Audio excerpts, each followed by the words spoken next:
Hey everyone, this is Victor from Cyborg for Life, and in today's special interview, I'm going to be speaking with the father of a cosmetic quadrilateral lengthening patient so that he can give his perspective on the procedure. So please enjoy the interview with Tom. Hey everyone, this is Victor from Cyborg for Life, and today we're going to share a father's perspective on his son's quadrilateral cosmetic limb lengthening surgery, which helped him get taller. So Tom, thanks so much for coming on to share your perspective as a parent of your son who had limb lengthening done. So just to set the context and a little bit of background for the audience, your son, what was his height before limb lengthening? And then how much did he lengthen and what is his height now? Well, Victor, my son's height before the surgery was about 5'2", and he was diagnosed with mesomelic bone dysplasia. So after they corrected that and lengthened him, he went to 5'7". Oh, wow. That's incredible. Just under that. Yeah, just under that. Yeah. That's huge. That's a huge increase. Almost 5 inches. Yeah. That's incredible, man. Wow. And I just want to kind of ask you, basically, I know, limb lengthening, it's a very individual ordeal, but at the same time, those who are involved, it starts to become a unit ordeal or a family ordeal. Now, how did your family deal with the whole process of your son going through this limb lengthening procedure? Well, our family has a very strong faith in God, and so we prayed, and our faith means a lot to us as Catholic Christians, and we ultimately just sat down at the dinner table and had an honest, candid conversation and weighing out the pros and the cons of this type of a procedure. And after doing so, it ultimately was left up to our son what he felt would be best for him. For most teens, their biggest decision in life is going to be the first big decision in life is where they're going to attend college. Right. His was a pretty huge decision at 15. Yeah. To do this, and he just decided based on what he was looking at medically and just everything with his life, looking at all the situational variables, he decided it was the right time and to do this. That's incredible. Yeah. I mean, that's a huge decision to make because I made it when I was into my early 20s. And I know that, being in the teens, it's just like, oh my gosh, I have to undergo this. That's a huge ordeal. So kudos to you for being so supportive to your son. Now, as the surgery day approached a little closer, what were your thoughts on the whole ordeal? Were you nervous? Obviously, it's like a bizarre procedure. But yeah, give me a little bit of perspective on that. Yeah, great question. It was a surreal experience. I sometimes I had to just pinch myself to ask, are we really doing this? Is this really happening? Yeah. And then when it's happening during a global pandemic with COVID-19, it just had kind of a surreal feel to it. I was nervous. Of course, it's natural to be nervous. And so I would tell any parents that are going through this, it's natural to be nervous and it's natural to shed a few tears, more than a few tears if need be. And we were just, we were relying on our faith and after looking at sort of the medical information and weighing up the pros and cons, we just were cautiously optimistic, but again, a little bit nervous too. Your son underwent quadrilateral lengthening, meaning he lengthened both the tibias and the femurs. Did he do so in separate operations, or was it done like in all in one, or which? And then this was a 7-hour procedure, and they did both. Okay. And so the doctors kept me updated after each piece. So it was roughly about an hour and a half for each section. So they started with the femurs, and then they worked their way down to the tibias. So after the left femur, they would give me a call. The right femur, they called me left tibia, right tibia. Yeah. So I was getting sort of a play-by-play, not a play-by-play, but sort of a recap after each section. Okay, that's awesome. That's great to know that they were keeping you up to date. This is more of a question for your son, but did he kind of like speak to you after the surgery about how he was feeling? When they first come out of the surgery, when your children go through this, depending on how, what you're getting done, there's nausea, there's some, you're medicated. They don't really want to talk about a whole lot because they've been through a lot. Yeah. So not a lot those first few days. I think most of the conversation happened when we came back to the room, and we were fortunate enough to stay on site at Baltimore at the Hackerman Pat's house. So many thanks to Amy, and then he became a little more verbal about just the experience, but not a lot. I mean, not a real big talker, just wanting to get down to business to get into the the meat and potatoes of it all. Yeah, getting the procedures, getting the lengthening done. I like it. Now, what about your wife? Because I mean, she's your partner in crime, and basically your son is going through this. She's just as worried about it all. What were her thoughts on this?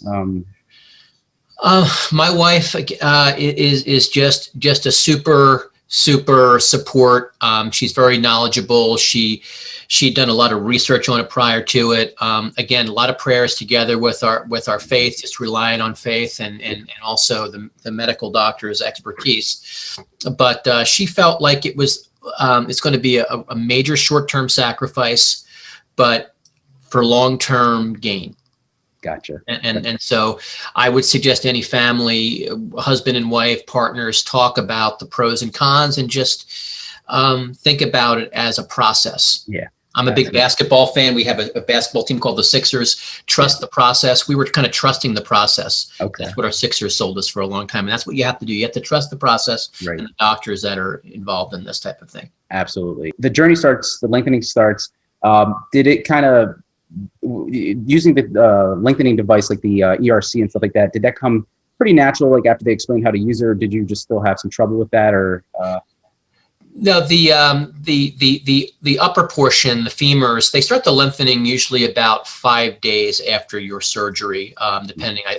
That's about the average. And then the femurs were lengthened with the magnet, and then the lowers were lengthened with the fixators. Okay. So no major problems. I mean, they walk you through how to use the magnetic device.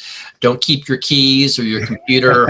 It'll wipe out the hard drive on your computer. It's a pretty powerful magnet. Yeah. There's been a few times where I turned it on accidentally and it sucked me into the wheelchair and everything else. But it's that device is powerful. And then the fixators do require some pretty good use of your glasses to make sure you're turning it to the right color. It's on an algorithm, and so it's color coded. And then you make sure you're turning it to the right number that day. And you can always have them walk you through how to turn it. Mm-hmm. It's easy in the beginning. Yeah. But as they start to tighten, and you had mentioned in some of your videos, the pain coming from the muscles and tendons sort of not wanting to do this anymore, it becomes a little harder to tighten it as they progress through lengthening. So but you just want to make sure you're turning it to the right number. So I want to ask you a little bit about like your experience, taking your son to physical therapy, and did you help him with any stretches at home as well? Yeah, the PT team gives you a series of exercises that you do at home, but you're at 5 days a week of therapy in the beginning for this type of quadrilateral procedure. So 2 hours of land and an hour of aqua. And so they do another hour at home with the stretching. So you have to be pretty committed. The stretches are pretty straightforward. There's some leg lifts and some side to side things. With the fixators, you can actually grab the fixator and do some of these stretches. I think initial parents' apprehension might be, am I going to hurt them when we're doing this? Those fixators are pretty strong. They're in there pretty deep. So you can manipulate them pretty good. And they don't feel pain from that. Okay, that's really interesting. I didn't even know about that. Your son experience any pain throughout different times of the day, and did he kind of relay this to you? Yeah, he did. Interestingly, my son has a very high pain tolerance and tends to internalize some of that. Okay. But you do feel the pain takes on a different form. It's like it's muscle pain, it's soreness, it's stiffness. Right.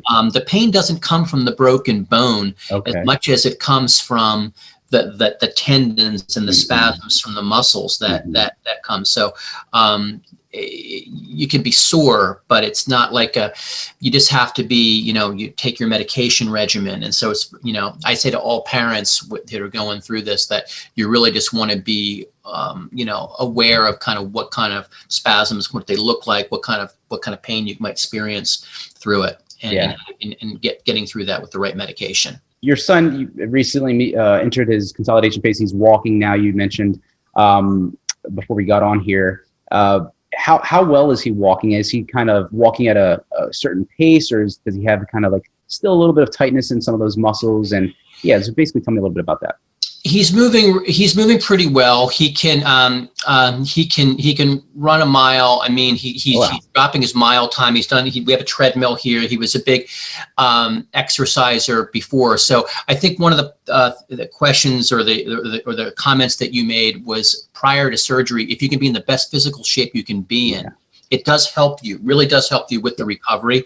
So he is running. He does have some soreness after he runs. He'll run like if he was running like a 5.5 minute mile before he was doing this, because he was a cross country runner. He's doing it now in like 10 minutes for right now. Wow. You know? But I mean, you know, there's a little bit of a hitch in his gait that comes from the hip tightness around it. But again, it's just the process of recovery. And it doesn't happen overnight. It just stick with it. And if he's having a bad pain day, I say, you know, recommend easing back on the exercise. You know, absolutely. Don't do it. It does take time. Many surgeons, in fact, my surgeon personally has told me it could take up to 2 years after the initial procedure to get back to your full athleticism. It seems like he's well on his way. Very cool. So, and then as far as like, let's say strengthening, does he do any type of like, you said he likes to exercise. Does he do any type of resistance training or weightlifting?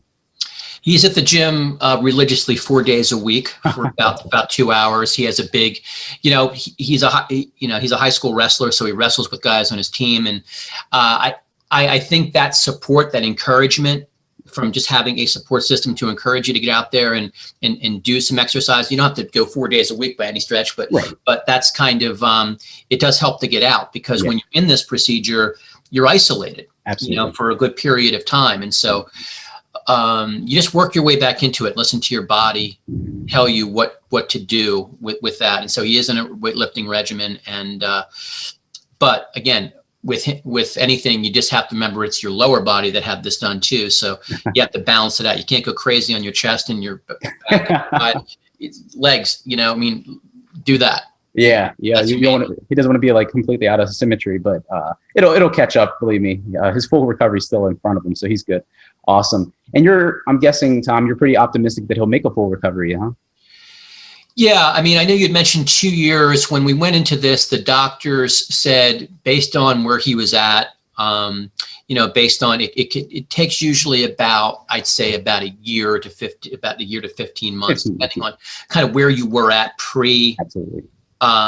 With conditioning. So I think if you can keep yourself, just plenty, you know, exercised in terms of your cardio and, you know, just better diet, nutrition, you're going to fare better with 100%. This really well, because you get good habits and you will lose some weight, but you'll pick it back up again.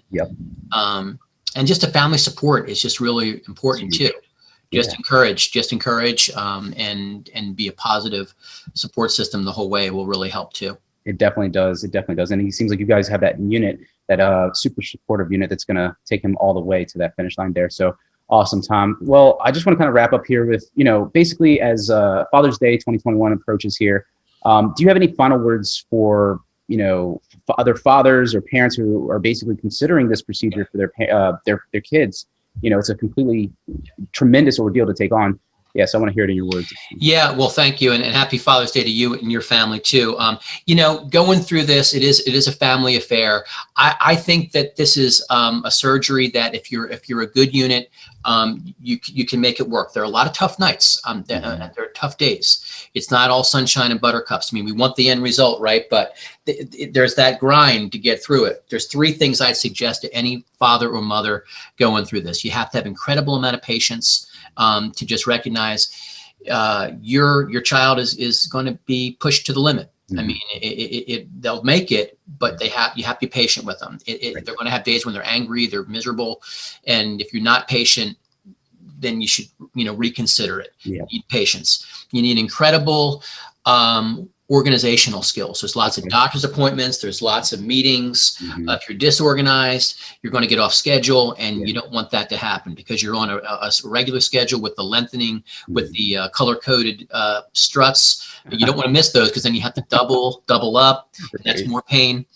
And really attention to detail. Okay. You know, one of the common side effects of this with the fixators are pin site infections. You have to really, if you're a person who's not hygienic, get hygienic like real quick, because it's gone. You can get some pretty nasty infections. We had, even with our meticulous, my wife's meticulous, washing these things at night and caring for the fixators, and she's amazing with that. He still developed a pretty nasty pin site infection that required surgery to remove it. So those are commonplace, and they can happen anytime. They're very common, but you'll have more infections if you're not attending to that. So just as a caregiver, and it helps to be,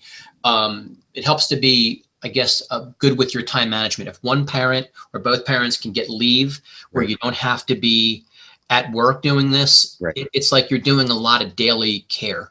And it's worth it at the end, but it's a grind, but some people are better than others. You might be doing some daily bathing, dressing, and a lot of listening and caring.